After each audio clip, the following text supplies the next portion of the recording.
मेंढीचं भाग्य मोठं आहे.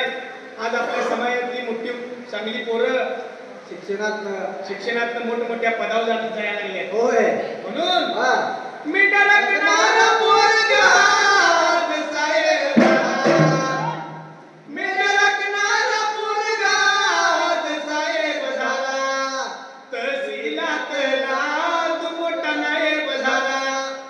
दीपकराव आपल्या कोल्हापूर जिल्ह्यातला येंगी गावचा गुरुदेव ढोणे बरोबर आहे. आपल्या देवाचंच नाव आहे तिच्या नावाला. कारण या गरीब परपंचातनं संसारातनं कायम जरी मेंढराकडे गेला नसला होय पण आईबाला हातभार लावून कधी कधीतरी मेंढराकडे गेलाय म्हणून मुलांनी आपला जो धर्म आहे ते बघत बघत शिकलं पाहिजे. कारण आज गुरुडोने IPS झाला. IPS झालाय. अगदी मागल्या 8-15 दिवसात तर प्रत्येकाच्या मोबाईलवर स्टेटसवर तेच दिसत होता. बरोबर आहे म्हणून लय